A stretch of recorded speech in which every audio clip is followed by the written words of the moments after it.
महंगाई की मार सुनो सरकार। नमस्कार, स्वागत है आपका न्यूज स्टेट पर। मैं हूं आपके साथ आदर्श तिवारी। केंद्रीय बजट को लेकर आम आदमी को सरकार से काफी ज्यादा अपेक्षाएं हैं। हर व्यक्ति चाहता है कि केंद्र सरकार अपने बजट के माध्यम से महंगाई पर कंट्रोल करे ताकि उसे अपनी गृहस्थी चलाने में आसानी हो सके। वहीं बजट से भोपाल की जनता क्या उम्मीदें लगा रही है, हमारे सहयोगी जितेंद्र शर्मा ने शहर की जनता से बात की, सुनाते हैं आपको। सरकार के बजट से हर आम आदमी को ये उम्मीद होती है कि सरकार बजट के जरिए उसकी परेशानियों का हल करेगी। केंद्रीय बजट आने वाला है, आखिर क्या कहती है भोपाल की जनता, क्या डिमांड है? क्योंकि महंगाई की मार काफ़ी ज़्यादा है, आम आदमी खासा परेशान चल रहा है और ऐसे में इस महंगाई में कहीं ना कहीं आम आदमी चाहता है कि जो बजट है वो उसके मुताबिक आए ताकि वो अपने तमाम कार्यों को आसानी कर सके। कुछ लोग यहाँ पर मौजूद हैं, हम बात करेंगे। केंद्र सरकार का बजट आने वाला है, क्या अपेक्षाएँ आपको? क्योंकि महंगाई की मार काफ़ी ज़्यादा है, ऐसा लगता है। बहुत ज़्यादा है, काफ़ी ज़्यादा है। डीजल पेट्रोल के चक्कर में हर चीज़ का रेट बढ़ गया हैगा। जो लोहा 30, 35, 40 रुपये हुआ करता था वो 60, 70, 80 रुपये तक गया हैगा।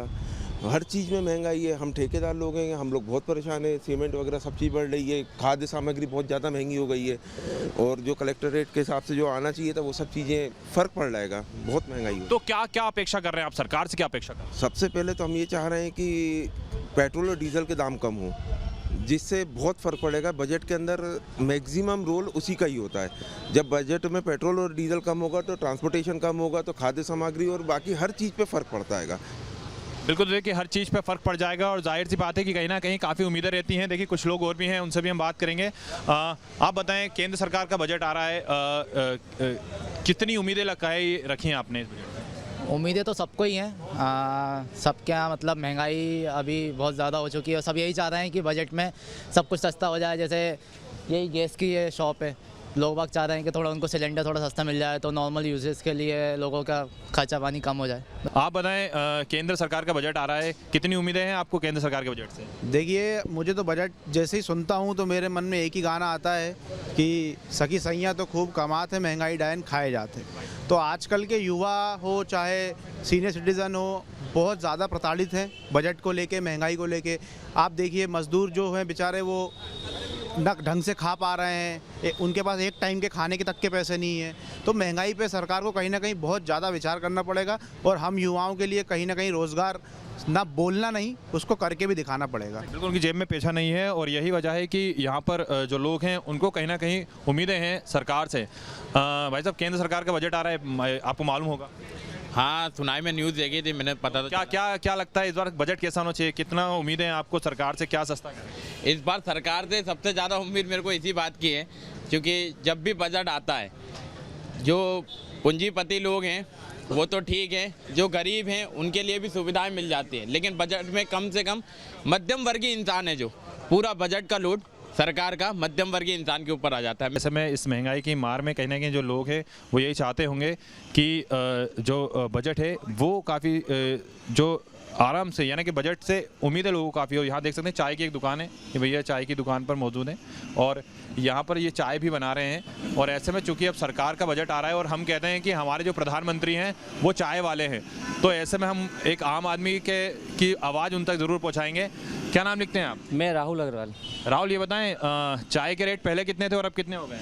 पहले तो कम ही थे, आज से 2 साल पहले 5 रुपये, आज 8 रुपये 10 रुपये हो गए ना। तो अच्छा ये बताएं, बजट आ रहा है केंद्र सरकार का, सरकार से क्या मांग करेंगे आप? क्या चाहेंगे कि सरकार आपका जो बजट पेश करे केंद्र सरकार वो कैसा पेश करे? बजट ऐसे ही पेश करे जैसे कि मेरे हिसाब से देखिए आप, सिलेंडर जो आज से 3 साल पहले 1400-1500 रुपये में आता था, आज वो 2100 रुपये का हो गया है कमर्शियल, तो उस पर थोड़ा सा कम हो। जो तेल है आज 100 रुपये था, आज 150 रुपये हो रहा है मार्केट में। हर चीज़ें बढ़ रही हैं तो उस हिसाब से सारा रेट बढ़ रहा है, तो थोड़ा सा वहाँ से ट्रांसपोर्ट पे भी थोड़ा सा पड़े फ़र्क ताकि महंगाई कम हो। तो देखिए महंगाई की मार है और सुनो सरकार, यानी कि वाकई में कहीं ना कहीं जो महंगाई है वो जिस प्रकार से पैर पसारती जा रही है, जिस प्रकार से हम देख रहे हैं कि महंगाई लगातार आगे बढ़ रही है, आसमान छू रही है और ऐसे में जो आम आदमी है वो सिर्फ यही चाहता है कि सरकार उसकी बात को सुने। बढ़ती हुई महंगाई पर थोड़ा सा अगर सरकार कंट्रोल कर दे तो आम आदमी उस बजट को लेकर काफ़ी ज़्यादा उत्साहित नजर आएगा। वीडियो जर्नलिस्ट अभय के साथ जितेंद्र शर्मा, न्यूज स्टेट भोपाल।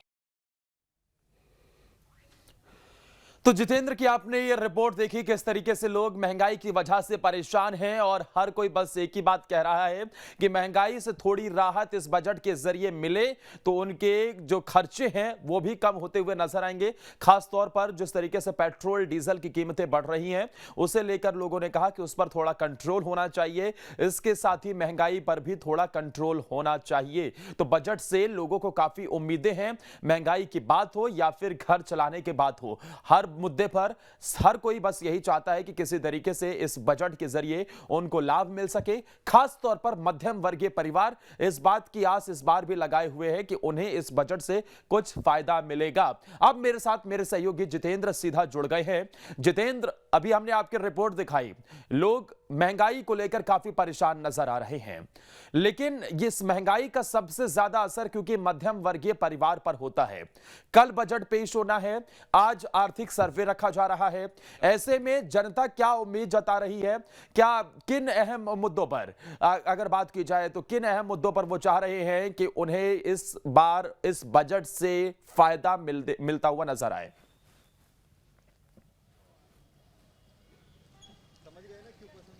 बिल्कुल, देखिए अगर हम बात करें तो मध्य प्रदेश की जनता को खासी उम्मीद है केंद्र सरकार से, क्योंकि जिस प्रकार से बजट अब पेश होने जा रहा है तो उस बजट को लेकर कहने की जनता भी चाहती है कि वो तमाम चीज़ें, खासतौर पर अगर मिडिल क्लास की हम बात करें तो तमाम चीज़ों में कहीं ना कहीं सस्ता उनको देखने को मिले, कहीं ना कहीं जो गिरावट है दामों में वो आ जाए, ताकि उनकी जो रोज़मर्रा की ज़िंदगी में प्रयोग होने वाली चीज़ें हैं उसका कहीं ना कहीं उनको जो फ़ायदा है वो मिलता हुआ नजर आए। अब इसके अलावा अगर हम बात करें तो मैं आपको कुछ तस्वीरें भी दिखाऊंगा और मैं जाहिर सी बात है कि यहाँ पे बात भी करूंगा, क्योंकि कहीं ना कहीं महंगाई का जो कॉलम है वो हम देखते जाते हैं। और खासतौर पे जो किराने की दुकानों की अगर बात करें तो कहीं ना कहीं जो एक आम आदमी होता है उसकी सबसे ज़्यादा जो डिमांड होती है वो होती है खाने पीने की चीज़ पर, यानी कि अगर खाने पीने की चीज़ उसे सस्ती मिलेगी तो कहीं ना कहीं उसे खासी जो उम्मीदें होती हैं वो यहाँ पर काफ़ी आवाज़ होती जाती है। देखिए जो व्यापारी है वो भी मौजूद है, उनसे बात करेंगे। अंकल, नाम बताएं आपका?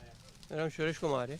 ये बताएं, केंद्र सरकार का बजट पेश हो रहा है, कितनी उम्मीदें, और सबसे पहले ये बताएं कि महंगा भी क्या क्या हो गया है, क्या क्या महंगाई चला है कि लोग सोचते होंगे आपकी दुकान पे जब आते होंगे तो ये सस्ता हो जाए वो सस्ता हो जाए? नहीं, ऐसा में खाद्य की जो वस्तुएं हैं उनके रेट गिरने चाहिए, काफ़ी रेट बढ़ गए हैं।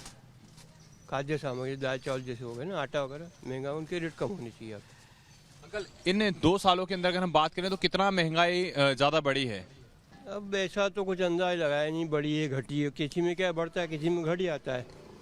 अच्छा, लोग कहते हैं कि जब कोई आता होगा आपके साथ काफ़ी लंबे समय के बाद तो कहता नहीं होगा कि दाल महंगी हो गई है, ये महंगा हो गया है? अब ऐसा तो होता ही है ना, किराने में तो हर वस्तु घटती है बढ़ती है, घटती है बढ़ती है।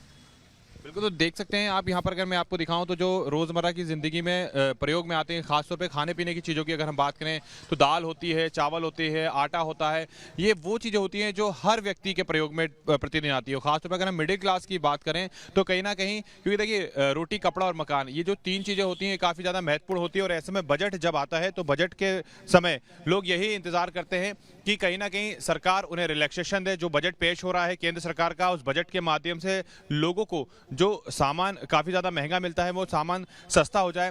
तो ऐसे में जो लोगों की उम्मीदें हैं वो काफ़ी ज़्यादा जो है वो बढ़ जाती है। और ऐसे में सभी ये चाहते हैं कि जो बजट है उस बजट से सबको कहीं ना कहीं थोड़ा सा जो रिलैक्सेशन है वो जरूर मिले। जैसे एक और किराने की दुकान है, यहाँ पर भी आप देख सकते हैं कि किस तरह से जो लोग हैं वो आते हैं। और हम बात करेंगे सर, केंद्र सरकार बजट पेश कर रही है अपना, कितनी उम्मीदें हैं आपको इस बार, क्या क्या सस्ता होना चाहिए? मेन तो आटा दाल चावल ये चीज़ें तो कम से कम होना ही चाहिए सस्ती। क्या क्या लगता है अभी क्या क्या वर्तमान में महंगा चल रहा है, किस तरह से जो महंगाई है वो देखने को मिलती है?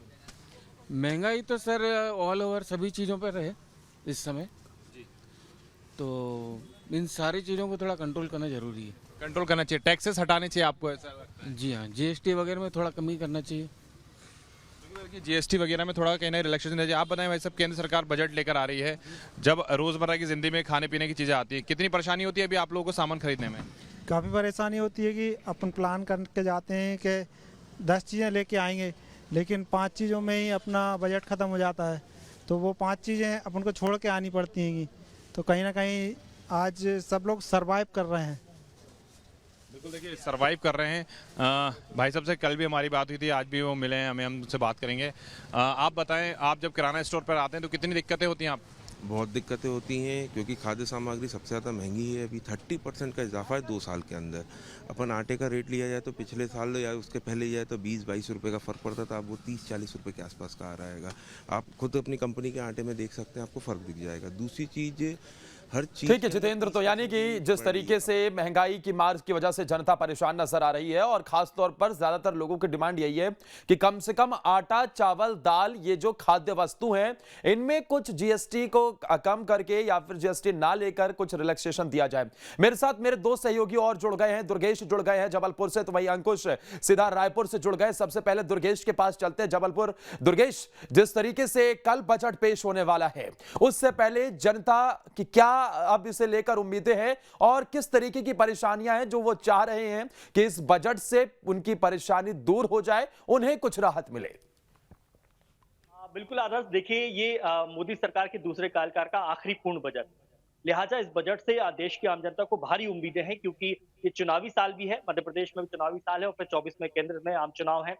लिहाजा ये जो बजट है ये काफी उम्मीदों भरा है और पूरी जनता इस बजट से लेकर खासा उम्मीदें लगाई है क्योंकि अभी जो वर्तमान परिस्थितियां हैं उसमें सभी लोग अपने आप को कोविड से उभरा हुआ पा रहे हैं, लेकिन कोविड में जो स्थिति बिगड़ गई थी उसे संभालने के लिए बजट में उतनी ही ज्यादा मजबूती की जरूरत है। और यही वजह है कि आज हम जब बातचीत कर रहे हैं तो मेरे साथ यूथ है, ये वो यूथ है जो सपने देख रहा है, दिखा रहा है हिंदुस्तान को, क्योंकि भविष्य हम कहते हैं युवाओं में ही है। लिहाजा हम तमाम उन यूथ के बीच आ गए हैं कि वो किस तरीके से सोचते हैं इस बजट को लेकर और किस तरीके से सोचते हैं वो महंगाई को लेकर। मैं शुरुआत आपसे करूंगा, क्या वर्तमान परिस्थितियां अभी बनी हुई हैं और किस तरह से देख रहे हैं आप? सर, कहीं न कहीं हमें एक यूथ के अंदर बहुत ऊर्जा जगाने की बहुत ज़्यादा ज़रूरत है कि अब धीरे-धीरे ना हमें डिवाइड करना पड़ेगा कि एम्प्लॉयमेंट को कैसे डिवाइड कर सकते हैं। केवल गवर्नमेंट सेक्टर में नहीं, प्राइवेट सेक्टर में भी एक एनर्जी लाने की ज़रूरत है और स्टार्टअप को और ज़्यादा प्रमोट करने की ज़रूरत दिख रही है मुझे। तो उसके लिए गवर्नमेंट जितनी फैसिलिटीज़ प्रोवाइड कर सकती हैं, जैसे सीड फंड स्कीम्स हैं और इसमें और ज़्यादा इन्वेस्टमेंट कैसे ला सकते हैं, वो बहुत करना ज़रूरी है। बिल्कुल, निश्चित तौर पर किस तरीके से आप लोग सोचते हो जो एजुकेशन सेक्टर है या आप इंक्यूबेशन सेक्टर की बात करें, क्या जरूरत है इस बजट में और क्या प्रावधान होने? स्पेशलाइज्ड सेक्टर्स, हमारे जो डिफरेंट डिफरेंट स्टार्टअप्स हैं जो डिफरेंट डिफरेंट आइडियाज पे वर्क कर रहे हैं, गवर्नमेंट कहीं ना कहीं उनको पीरियड स्टेज में, जैसे कि टैक्स रिडक्शन उन्होंने दिया है, कुछ रेट तक उनको इनिशियल स्टेजेस में उनको सपोर्ट प्रोवाइड करे गवर्नमेंट के, मेरी रिक्वायरमेंट है। एक रिक्वेस्ट ये भी है कि डिफरेंट डिफरेंट सेक्टर्स में जो हमारे स्टार्टअप काम कर रहे हैं उनकी जो बेसिक नीड्स हैं, टैक्सेशन के अलावा भी उनको और रिलैक्सेशन मिलना चाहिए। ये बहुत बड़ी बातें हैं क्योंकि ये जागरूक यूथ है, ये समझता है, ये देश की जरूरतों को समझता है, चाहे वो टैक्सेशन की बात हो, चाहे आज की दौर में जो जरूरतें हैं युवा की, वो बात। हमारे साथ और भी लोग मौजूद हैं। किस तरीके से आप देखते हैं क्या बजट में होना चाहिए, किस तरह का प्रावधान होना चाहिए? बजट से हम लोग जैसे उम्मीदें हैं कि इस बार एटलीस्ट हमें कुछ कंसेशन मिले कि पेट्रोल और डीजल के दामों में कुछ कमी आए, गैस सिलेंडर के दामों में कुछ कमी आए। हमारा स्टार्टअप जो है वो ट्रैवल से रिलेटेड है, तो हम तो ये चाहेंगे कि डीजल के भाव थोड़े से कम हो ताकि हमारे कस्टमर्स के ऊपर भी उसका लोड कम आए और हमें भी बिजनेस मिले। तो कुल मिलाकर कहा जाए डीजल पेट्रोल भी सबसे ज्यादा जरूरत की चीज है हर एक वर्ग की, इसलिए जरूरत है। किस तरीके से देखते हैं, क्या डिमांड रखते हैं इस बजट से और महंगाई के दौर में किस तरीके से देख रहे हैं? सर, जैसे कि हमारी रोजमर्रा जीवन का जो सबसे महत्वपूर्ण पार्ट होता है वो हमारा खाना होता है और इस पे सबसे ज्यादा जीएसटी का मार पड़ रही है जो कि 18% लगती है प्रोसेस फूड इंडस्ट्री के अंदर। तो मेरी यही एक राय रहेगी कि अगर प्रोसेस फूड इंडस्ट्री के अंदर ये 18% से जो कि 5% पे लाई जा सकती है, तो इससे बहुत हद तक जो हमारे खाने के आइटम्स है वो बहुत हद तक सस्ते हो सकते हैं, क्योंकि मेरा स्टार्टअप भी उसी फील्ड में काम करता है। इस वजह से मैं चाहूंगा कि अगर जीएसटी में कुछ कंसेशन हो पाए। बिल्कुल, और हर वर्ग को इसका फायदा होगा। एजुकेशन सेक्टर को लेकर किस तरीके से सोचते हैं आप? देखिए, एजुकेशन सेक्टर में गवर्नमेंट को और काम करना चाहिए, उसके लिए भी बजट का प्रावधान लाना चाहिए जिसमें वो एजुकेशन में और भी ज़्यादा स्टार्टअप्स को और प्रमोट कर सके। इसके अलावा जीएसटी से भी बहुत ज़्यादा है क्योंकि जो नया स्टार्टअप रहता है उसको बायर्स को जीएसटी एडिशनल लेने में उसका प्राइस पॉइंट बढ़ जाता है। तो वो यदि वो इस बजट में उसको कम करे और उसमें एक जीएसटी रजिस्टर्ड स्टार्टअप भी है और उसको इनिशियल बेसिस पे उससे कुछ बेनिफिट मिले तो वो डेफिनेटली ग्रो कर सकता है और कॉम्पिटिट कर सकता है बड़े कॉम्पिटिटर। बिल्कुल, यही तो हम बात कर रहे हैं कि किस तरीके से एजुकेशन को और मजबूत होना चाहिए। मैं एक सवाल आपसे और जानना चाहूंगा, एजुकेशन सेक्टर को बेहद मजबूत बनाने के लिए क्या इस बजट में प्रावधान होने की उम्मीद है? जी बिल्कुल, मैं आशा तो करती हूँ अपनी गवर्नमेंट से कि एजुकेशन के सेक्टर के साथ साथ हमारे एजुकेशन सेक्टर को मजबूत करने के साथ साथ जो स्टार्टअप एजुकेशन के लिए काम कर रहे हैं गवर्नमेंट को, उनको भी कहीं ना कहीं एक अच्छा बेस देना चाहिए। जिस प्रकार से हमारे स्टार्टअप्स हैं जो एजुकेशन सेक्टर को और पावरफुल बनाने के लिए, यूथ बिल्कुल। यूनाइटेड तो करने यानी के ये लिए वो उम्मीदें परिश्रम कर रहे हैं। यूथ की तो तरफ से यूथ से जताई ही जा हमारा रही है देश कि आगे ज्यादा बढ़ से रहा है। ज्यादा जो तो जब स्टार्टअप है हम उसे कैसे मजबूत किया जाए और उस दिशा में सरकार को इस बजट में कुछ और अहम कदम उठाने चाहिए। हालांकि केंद्र सरकार की तरफ से यह दावा जरूर किया जाता है कि हम स्टार्टअप्स को लगातार आगे बढ़ा रहे हैं, मजबूती से उसका असर भी देखा जा रहा है। अब अंकुश के पास लिए चलते हैं। दुर्गेश, मैं आपके पास वापस लौटूंगा, अंकुश के पास चलते हैं। अंकुश, जिस तरीके से कल बजट पेश होने जा रहा है और ये मोदी सरकार के दूसरे कार्यकाल का पूर्ण बजट आखिरी है, देश आजादी का अमृत महोत्सव मना रहा है और ऐसे में इस बजट पर जब प्रधानमंत्री नरेंद्र मोदी ने कहा कि पूरी दुनिया इस बजट को आशा भरी निगाहों से देख रही है, भारत को भी देख रही है, तो ऐसे में जनता की क्या आशा है, जनता किस तरीके से इस बजट को देख रही है, वो क्या उम्मीद जता रहे हैं?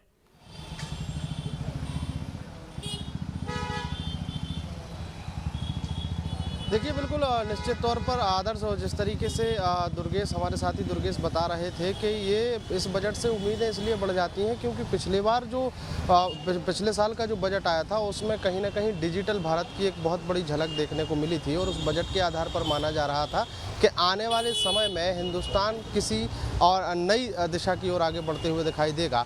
और जिस तरीके से प्रधानमंत्री नरेंद्र मोदी का बयान आया है, प्रधानमंत्री नरेंद्र मोदी ने बजट को लेकर जो प्रतिक्रिया दी है उसमें स्पष्ट कहा है कि पूरा देश ही तो, पूरे देश के लोग इस बजट पर नज़र बनाए हुए हैं, लेकिन जो दूसरे देश हैं उनकी उसकी नज़र भी हिंदुस्तान के बजट पर है। सबसे महत्वपूर्ण बात यह है कि बजट को लेकर जो उम्मीदें हैं वो सबसे ज़्यादा उम्मीदें रखता है आम आदमी, क्योंकि बहुत ज़्यादा अमीर आदमी उसको बजट से कोई फ़र्क नहीं पड़ता और जो अति गरीब व्यक्ति है उसको बजट से कोई फ़र्क नहीं पड़ता। लेकिन आम आदमी के रोज़मर्रा के जीवन में बजट को लेकर क्या महत्वपूर्ण बातें हो सकती हैं। हम राजधानी रायपुर के मार्केट में खड़े हैं और यहाँ पर लोगों से हम खुद प्रतिक्रिया लेने की कोशिश करेंगे, समझने की कोशिश करेंगे कि इस बार जो बजट आ रहा है उसको लेकर लोगों की क्या उम्मीदें हैं और क्या वो सोचते हैं कि बजट जो आने वाला है उस बजट में उनके लिए किस तरीके के प्रावधान होने चाहिए। छोटे छोटे दुकानदार हैं यहाँ पर। आप लोग, कल देश का आम बजट पेश हो रहा है, क्या उम्मीदें हैं इस बार के बजट से? क्या बताएं भैया, व्यापार हमेशा अच्छा होना चाहिए, दुकानदारी लगने मिलनी चाहिए हमको, और क्या चाहिए। किस तरीके का व्यापार होना चाहिए? महंगाई को लेकर कुछ बदलाव होने चाहिए क्या? नहीं, कुछ तो बदलाव होना चाहिए महंगाई के हिसाब से। महंगाई थोड़ी कम भी हो जाए, व्यापार थोड़े अच्छे उससे बढ़ेंगे तो अच्छी बात है। हम छोटे दुकानदार हैं जो बदलाव की बात रखते हैं, आपको क्या उम्मीदें हैं? देश का आम बजट पेश होने वाला है, आप छोटे दुकानदार हैं, कुछ उम्मीदें हैं इस बार के बजट से? क्या बताएं सर, उसमें बजट क्या बताएं, बहुत बिगड़े बजट। महंगाई बहुत आसमान छू रहा है, गैस सिलेंडर का रेट बढ़ गया है, गरीब आदमी तो हालत बैंड हो गया ना गरीबों का। सरकार आप लोग, जैसे आप दिन भर व्यापार करते हैं, छोटा छोटा काम करते हैं, देश का आम बजट पेश हो रहा है, क्या उम्मीदें हैं इस बार के बजट से? क्या होना चाहिए इस केंद्र सरकार की तरफ से? अब क्या बोले भाई, दिन भर में एक दो बेचते हैं, मार्केट में दम नहीं है, मार्केट में ऐसा खास मार्केट नहीं है। आज कल ज़्यादा 100-200 रुपये रोजी रोटी बाल बच्चे पोसा जाते हैं इसमें, बस वही चल रहा है। बस महंगाई को लेकर कमी हो बहुत है भाई, राशन पानी चावल दाल तो बहुत महंगाई है, गरीब आदमी को मरना है वहाँ। क्या कहते, रोज़ कमाते रोज़ खाने वाले इंसान है हम लोग। ठीक, रोज़ कमाने खाने वाले इंसान है और इनको जो है वो लगातार उन परेशानियों से जूझना पड़ता है, जैसे कि पेट्रोल की महंगाई और भी बाकी सारी चीज़ें हैं। कुछ युवा हैं यहाँ पर, उनसे भी हम जानने समझने की कोशिश करेंगे। देश का आम बजट पेश होने जा रहा है, क्या उम्मीदें हैं इस बार के बजट से? हम तो दुकान खाली कर रहे हैं भैया। क्यों? व्यापार नहीं है, बाजार में व्यापारी नहीं है तो दुकान खाली कर रहे हैं। देखो क्या कारण क्या है कि किस तरीके? महंगाई बहुत ज़्यादा बढ़ गई है और मार्केटिंग तो बिल्कुल नहीं, मार्केट में व्यापार तो एकदम ही ख़त्म हो चुका है। कपड़े का तो ज़्यादा ख़त्म हो गया, खाली कर रहे, क्या करेंगे। केवल महंगाई ही कारण है कि और कुछ? महंगाई। फिर भी क्या लगता है कि इस बार जो बजट पेश होगा उसमें कुछ राहत मिलेगी? कुछ राहत नहीं मिल पाएगी, सेम रहेगा। ये एक बड़ा उदाहरण हमको तत्काल प्रभाव से देखने को बिल्कुल, मिला है। यानी कि महंगाई को लेकर वहां पर लोग ज्यादा परेशान नजर आ रहे हैं। महंगाई एक बहुत बड़ी चुनौती है जितेंद्र, महंगाई एक बहुत बड़ी चुनौती है केंद्र सरकार के सामने कि आखिर इसे कैसे कंट्रोल किया जाए, क्योंकि एक तरफ हमें वैश्विक परिस्थिति भी नजर आती है। जब वैश्विक परिस्थितियों का ये दौर है, ग्लोबलाइजेशन की हम बात करते हैं, तो जाहिर सी बात है दुनिया का इंपैक्ट भारत की अर्थव्यवस्था पर भी पड़ेगा। और हम देखते हैं कि दुनिया भर में इस वक्त महंगाई चरम पर है, भारत में भी इसका असर देखा जा रहा है, लेकिन एक चुनौती है कि कैसे महंगाई को कंट्रोल किया जाए। सवाल यह है कि क्या लोग इस बार इस बजट से कुछ लोक लुभावन चीजें देखना चाहते हैं, या फिर क्योंकि पिछले बजट में हमने यह देखा था कि केंद्र सरकार और वित्त मंत्री की तरफ से यह कहा गया कि हम पिछली योजनाओं को ही ज्यादा मजबूत करने की दिशा में, इंफ्रास्ट्रक्चर को मजबूत करने की दिशा में कदम उठा रहे हैं, वनस्पत के लोगों को कुछ फ्री में दे दिया जाए, लोक लुभावन वादे कर लिए जाए, इस बजट के जरिए से कुछ ऐसा ऐलान कर दिया जाए। तो लोग क्या चाहते हैं कि कुछ उन्हें फ्री स्कीम या फिर कुछ उन्हें छूट राहत मिले, या फिर देश को मजबूत करने की दिशा में, इंफ्रास्ट्रक्चर को मजबूत करने की दिशा में कुछ ठोस कदम हो।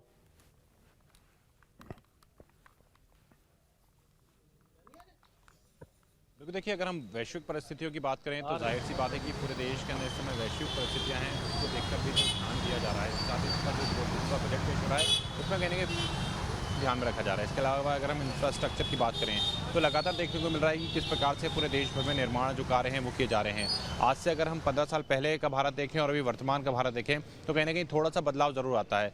बावजूद इसके लोगों के सामने एक सबसे बड़ा प्रश्न है कि बढ़ती हुई महंगाई पर कंट्रोल कैसे किया जा सके, क्योंकि कहीं ना कहीं वैश्विक परिस्थितियों की अगर बात करें या फिर इंफ्रास्ट्रक्चर की बात करें, इन सब ये सब चीज़ तो देखिए हर एक देश का कहीं ना कहीं मूल मंत्र होता है। हर एक देश यही चाहेगा कि उनका देश प्रगति करे, आगे बढ़े, लेकिन उस देश के अंदर रहने वाले लोगों को वो तमाम चीज़ें मिल सके, उस पर भी कहीं ना कहीं जो फोकस है वो बना रहता है। और ऐसे में क्योंकि इसके पहले बजट आया था उसके दौरान भी हमने देखा था कि ये कहा गया था कि कई चीज़ें ऐसी की जाएंगी जिससे लोगों को राहत मिलेगी, लेकिन ऐसा लगा नहीं, क्योंकि जो आम बजट निकल कर आया था पिछली बार भी, उससे कहीं ना कहीं लोगों को राहत मिलती हुई नजर नहीं आई थी। और इस बार भी जो स्थितियां हैं वो इसी तरह से कुछ बनी हुई हैं कि जो राहत है वो मिलती हुई नजर नहीं आ रही है। और यहाँ पर आप देख सकते हैं कि तमाम जो लोग हैं जो कि आते हैं, अपने शॉप्स पर आते हैं, दुकानों पर आते हैं सामान लेने के लिए, तो सबके मन में यही प्रश्न होता है कि जैसे ही ये जो आ रहा है, जो बजट आ रहा है कि सरकार जो अपना केंद्र सरकार जो बजट पेश करने जा रही है, तो कहीं ना कहीं इन सब चीज़ों में ज़रूर जो कहीं ना कहीं कटौती है वो की जाए, ताकि लोगों को एक राहत मिल सके, एक बड़ी राहत मिल सके, क्योंकि कहीं ना कहीं महंगाई का दौर इस समय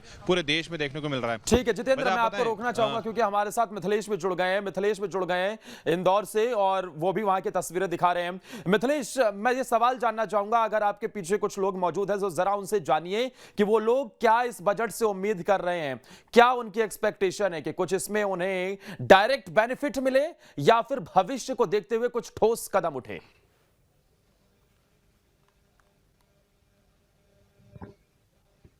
जी बिल्कुल। और वैसे देखिए, इस बात तस्वीर में दिखाना चाहूंगा आपको कि ये बजट का रिएक्शन हम उन लोगों से ले रहे हैं जिनके हाथ में घरों का बजट होता है, और इन्हीं से पूछते हैं सीधा सवाल कि अब आम बजट पेश होने वाला है, सरकार आम बजट लेकर आने वाली है, क्या उम्मीदें आप लोगों को इस बजट से? अब हम लोगों को तो उम्मीदें तो बहुत हैं, और हर साल उम्मीद करते हैं कि पिछले 2-3 साल से तो बहुत ज़्यादा प्रॉब्लम है हम लोग कि इतनी ज़्यादा महंगाई हो गई है। और जब पिछले साल भी तो बहुत उम्मीद लगाई थी ना हम लोगों ने, अब इस बार तो कम से कम उम्मीद पे खरे उतरे ना। तो हम तो चाह रहे हैं कि खासकर हम लोग जो है घर का मैनेजमेंट तो हम ही संभालते हैं, और हमको ही पता है कि आटे दाल का भाव तो हमको ही पता है। यदि सरकार हमसे खुद पूछने आए कि मैम जो है घर का मैनेजमेंट संभालती हैं, उनसे पूछ ले आके जरा कि हम लोग किस स्थिति से निकल रहे हैं। हम ठीक है, पर जो और साधारण है, गरीब है, मेरे ख्याल से उनकी हालत क्या होगी ये नहीं पता। और कोरोना के बाद तो और थोड़ा सा ध्यान देना चाहिए लोगों को। अगर रिलैक्सेशन की बात की जाए तो क्या लगता है आपको कि किचन से लेकर पूरा घर तक का मैनेजमेंट आपके हाथों में है? क्या कुछ लगा कि ये महंगाई बढ़ी, इसमें कुछ रियायत मिलना चाहिए, इसमें कुछ राहत मिलना चाहिए, क्या लगता है? नहीं, बहुत ही ज्यादा महंगाई बढ़ी हुई है कि जो हमारा है आज से 2-3 साल पहले भी या पिछले साल का भी मैं बताऊं कि जितना हमारे जो बजट में तो खैर कोई चीज होती नहीं थी, लेकिन फिर भी हम लोग कर लेते थे कि यार चलो जो हो रहा है उसमें, पर ये चीजें हम कब तक करेंगे ना, कि कम से कम तब नहीं है तो अब तो थोड़ी सी सरकार थोड़ी सी रियायत बरत दे हमको। अच्छा, आप बजट की बात है, बजट पेश होने वाला, क्या लगता है कि क्या कुछ आपको इस बार? ठीक है मिथिलेश, मैं आपको रोकना चाहूंगा, मैं आपके पास वापस लौटूंगा, आप वहां पर जो और महिलाएं मौजूद हैं उनसे बात कीजिएगा। इसके अलावा मेरे तमाम सहयोगी भी अलग अलग जगह से जुड़े हुए, आप सभी बने रहिए। एक छोटे से ब्रेक के लिए यहाँ रुक रहे हैं, जल्द हाजिर होते हैं।